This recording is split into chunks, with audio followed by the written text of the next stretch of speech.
네, 지금부터 민주통합당 제4차 비상대책위원회 개회를 선언합니다. 박지원 비상대책위원장의 인사 말씀드리겠습니다. 오늘도 우리는 우리 민주당의 최우선 3대 과제, 3대 원칙에 대해서 다시 한 번 말합니다. 언론사 파업의 종식 시작은 MBC 김재철 사장의 사퇴로부터 출발합니다. 오늘 MBC 노조에서 11시에 김재철 사장의 비리에 대한 기자회견을 예정하고 있다는 전화를 받았습니다.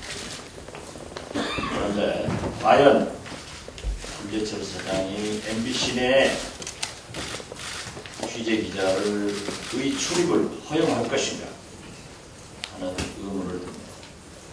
저는 MBC 김재철 사장이야말로 박정희 군사 독재자 이후 최대의 MBC 독재자다, 이렇게 규정을 하면서 다시 한번 사퇴를 촉구합니다. 검찰의 수사는 더욱 철저해져야 됩니다. 오늘 왕차관의 비리 문제가 또 터지고 있습니다. 다시 한번 검찰의 수사를 촉구하면서 만약 미진할 때는 진상조사, 국정조사 청문회 특검으로 이어진다는 것을 경고합니다. 또 한 번 이명박 대통령은 외국에 가 계시지만은 임기 내에 깔끔하게 처리해 주기를 촉구합니다. 만약 그렇지 못했을 경우 회의 후에 그 끔찍한 일을 저희들도 끔찍하게 생각하기 싫다는 것을 다시 한번 말씀드립니다. 1992년도 비핵화 선언 후 느닷없이 우리 한반도에 전술핵 무기 재배치론이 얘기되고 있습니다. 우리는 1992년 한반도 비핵화 선언 후 도덕적 우위성에서 북한 핵 실험과 보유를 강력하게 반대해왔습니다. 만약 한반도에 전술핵 재배치가 이루어진다고 하면 이것은 한반도 평화는 물론 동북아시아의 핵 창고가 되기 때문에 어떠한 경우에도 이러한 위험한 불상을 거론하지 말고 1992년 한반도 비핵화 선언 지켜지기를 강력히 요청합니다. 아울러서 최근 제가 수차례 언급한 바 있습니다마는 한일 국방장관이 이달 말 일본에서 회담을 열어서 군사정보 포괄보호협정과 상호 군수지원협정을 체결할 것으로 알려지고 있습니다. 또한 다음 달 초에 한미일 연합군사훈련에 대한 협의도 할 것으로 알려지고 있습니다. 이러한 것은 동북아의 중대한 새로운 긴장 관계를 가져오는 불씨가 될 것입니다. 한미일에 대응한 북중러의 결속이 예견되고 이렇게 되면 두 진영 간의 대결 구도가 동북아에서 고착화될 수 있습니다. 또다시 냉전 시대로 돌아가고 있는 것입니다. 우리 민주당은 이번 군사협정이 국회 비준을 요하는 조약이 아니고 정부 간 협정으로 추진되고 있기 때문에 한일 군사협정이 갖는 위험성 등 부정적 효과에 대한 공개적 논의가 이루어지지 않고 있다는 것을 지적합니다. 따라서 이 협정이 국가 안보와 관련된 중대한 사안인 만큼 이명박 정부는 임기 말에 역사적 누가 될 만한 불가역적인 사안에 대해 서둘러서 일방적으로 무리하게 추진하지 말고 19대 국회 개원 이후 국회 차원의 논의 처리를 해줄 것을 강력히 요구합니다. 그러나 정부가 19대 국회 개원 전에 양국 간의 이 협정들을 합의 내지는 체결될 가능성이 현재로 높습니다. 우리 민주통합당은 민생공약 실천 특위 한반도 평화본부에서 국방장관을 불러 그동안의 추진 경위와 향후 계획에 대한 보고를 받겠습니다. 그 결과에 따라 전문가, 토론회 등 국민적 논의를 추진해 나가겠다는 것을 말씀드립니다. 참고로 많은 제야 시민사회에서도 이 문제에 각별한 관심을 갖기 때문에 빠른 시일 내에 국방장관의 보고를 받고 사회 제단체와 함께 토론하는 여러 가지 논의를 하겠다는 것을 말씀드립니다. 이상입니다. 다음 민홍철 의원 모두 발언해 주셨습니다. 예, 지금 강호병과 관련해서 가뜩이나 국민들이 지금 불안한데 미국산 SRM 특정 부위 위험물질이 수입된 의심이 지금 제기되고 있습니다. 관세청 누리집에 따르면은 그동안 이들 부위가 수입 조건이 허술해서 일부 들어온 것으로 의심은 됐지만 구체적으로 수입 물량이 확인된 것은 이번이 처음으로 밝혀졌습니다. 특히 대기업이 앞장서서 수입을 했다는 것에 상당히 놀랐습니다. 금년만 해도 3,106톤이나 수입이 됐는데 이러한 두개골이나 눈, 혀, 편도 이런 물질, 특정 이온 물질들은 그동안 수입 조건에서 금지되어 있는 그런 부분입니다. 따라서 정부는 현행고시가 양국 민간 수출업체 간에 합의만 하면은 들어올 수 있도록 이렇게 지금 허술하게 되어 있는데 이 부분에 대해서 수입 조건을 강화시킬 것을 촉구합니다.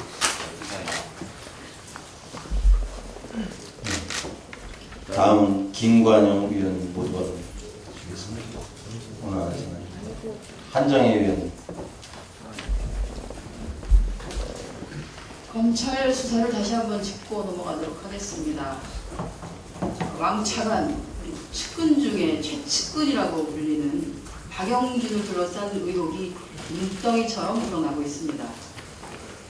검찰 수사에 따르면 2007년 대선 즈음에 당시 이명박 대통령 후보의 경선 캠프였던 안국프롬 사무실에서 박영준 씨가 하이시티 측으로부터 돈을 받은 정황을 포착하였다고 밝혔습니다. 뿐만 아니라 브로커 이동률 씨로부터는 안국포럼 사무실, 강북 지역의 한 호텔, 강남의 오피스텔 등을 전전하면서 여러 차례에 걸쳐서 수표와 현금 수천만 원씩을 박영준에게 전달했다는 진술을 확보한 것으로 알고 있습니다. 아시다시피 박영준은 2007년 대선 당시 선진국민연대라고 하는 거대한 대선 외곽 조직을 운영한 바 있습니다. 이제 이것은 더 이상 개인 비리에 국한되지 않고 있다는 것을 검찰도 알아야 할 것입니다. 이미 이것은 이명박 대통령의 대선 자금으로 비화되고 있습니다. 검찰은 단순한 개인 비리 사건으로 이 사건을 축소하려 하면 안 될 것이며 제대로 된 철저한 수사를 촉구합니다. 또 하나는 이런 와중에 박영준 씨의 지시로 전 포스코 사장이었던 윤성만 사장에 대한 민간 사찰을 지시했다는 의혹이 또 터져나오고 있습니다. 그 당시 윤성만 전 사장은 2009년에 박영준 씨가 이명박 대통령의 뜻이라고 하면서 회장 후보를 포기하라고 했다며 폭로한 바 있었습니다. 왕차관은 또 측근 중에 최측근인 우리 박영준 씨는 그 이름답게 불법 사찰과 불법 대선 자금 등에 연루되었다는 의혹을 벗어날 수 없습니다. 누차 우리 당에서 말했듯이 철저한 검찰 수사가 진행되어야 할 것입니다. 우리 당은 검찰 수사가 미진할 시에는 10대 국회가 개원하는 대로 여러 가지 정황에 대한 진상조사, 청문회, 국정조사, 특검을 망라해서 철저하게 조사를 하겠다는 것을 말씀드립니다. 다음은 송영철 위원 모두 발언해 주시겠습니다.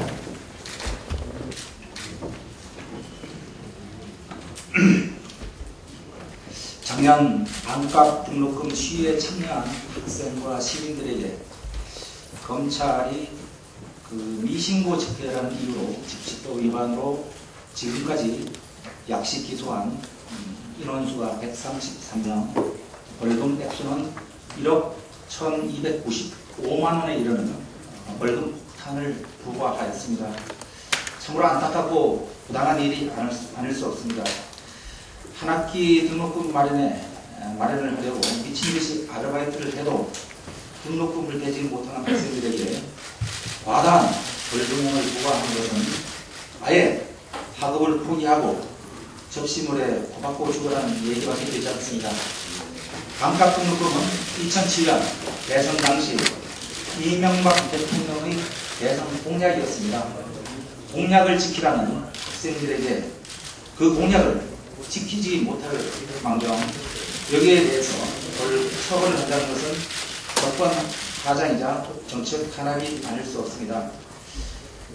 이미 박원순 서울시장은 서울시 때에 대하여 반값 등록금을 실시하고 있습니다. 저희 민주통합당에서는 19대 국회 제1호 법안으로 반값 등록금 법안을 통과시킬 예정으로 있습니다. 검찰은 이미 기소한 약식 기소에 대해서 처리를 해주시고 사법부에 대해서는 이에 대해서 선처를 바라며 청와대는 그 결단으로 우리 미래 세대의 무거운 짐을 내려놓는 데 동참하게 해주시기를 강력히 요구합니다. 비대위원장님께서 정한 15분이 지나고 있습니다만 공지사항 하나만 말씀드리겠습니다. 이용섭 정책위원장입니다.